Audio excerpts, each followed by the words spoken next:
Vice Mics and Media. I'm Goldie Boy.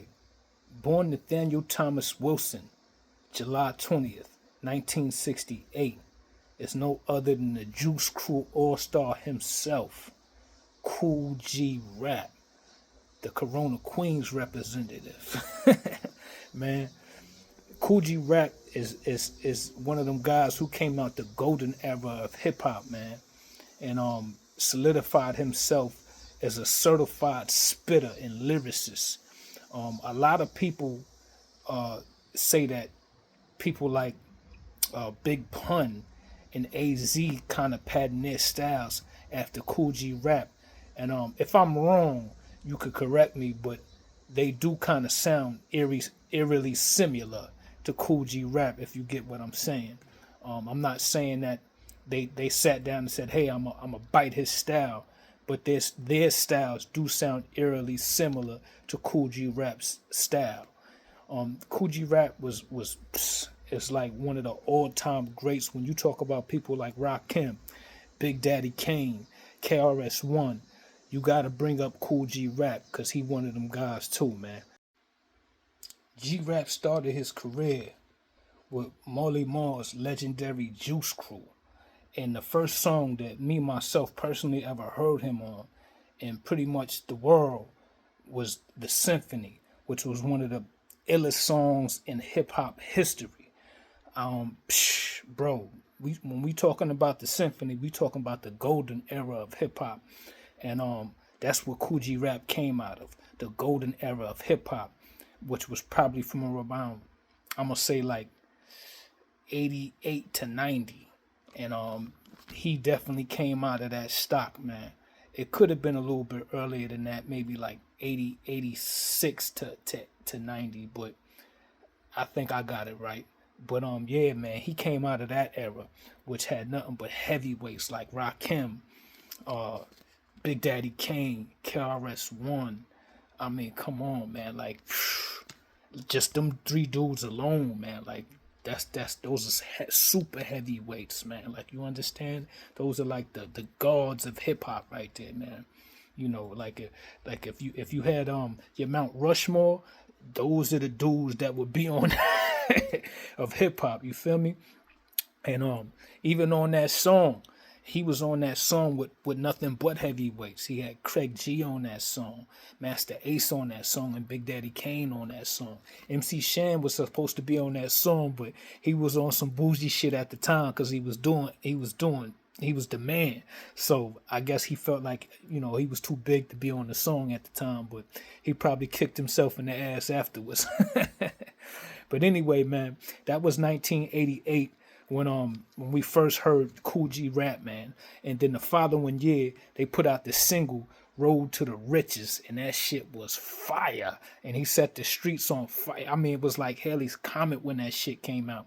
And they put out, the same year, they put out the album with the same name, Road to the Riches. And then in 1990, they put out Wanted Dead or Alive. And then shortly afterwards, in 1992, they put out Live and Let Die. And then in 1996, 4 years later, they put it out Rated XXX. And then in 2003, they put out Click of Respect. And then 10 years later, after a long hiatus, he came back with Once Upon a Crime and did a collaborative album with Necro. And then in 2018, he put out another dope album, which I think was slept on. Him and 38 Special, Son of G Rap. That shit was fire, but it didn't get the proper, respect and just due that I think it should have got, man. Especially in the streets, that shit was crazy. But that was his collaborative albums that he did with DJ Polo, Necro, and 38 Special. He also had a slew of solo albums by himself, before and afterwards, in between and all that.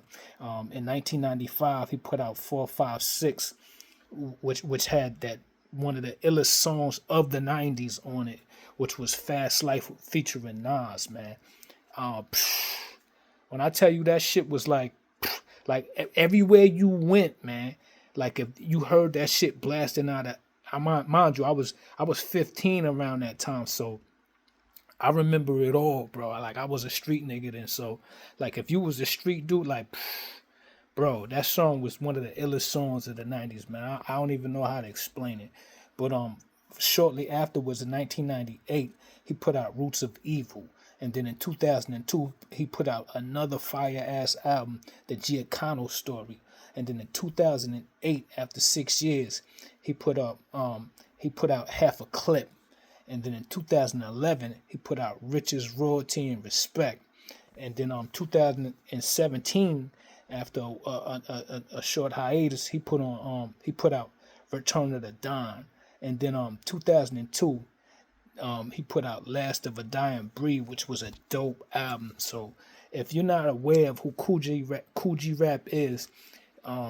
you need to get aware.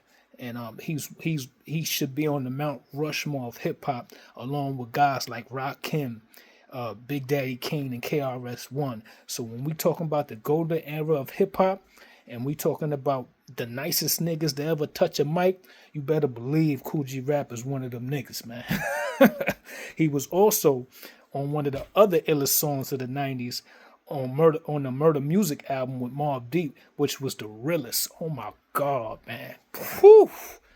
If you don't, if listen, if you one of these young guys who don't follow the culture, who don't understand the history of hip hop, all of the songs that I'm mentioning, you need to go check them shits out, man. Because them is some of the illest songs ever made in hip hop, man. Bar none. I'm telling you right now, man. So I just want to give Kool G Rap his flowers while he can still smell them, and while he's still a living legend, and while he can still look at himself on the Mount Rushmore of hip hop, baby. Because indeed, so he is one of the illest out of that golden era, and still one of the illest living and breathing legends alive right now. So big warm respect and happy birthday to a living legend, Kool G Rap. Mwah.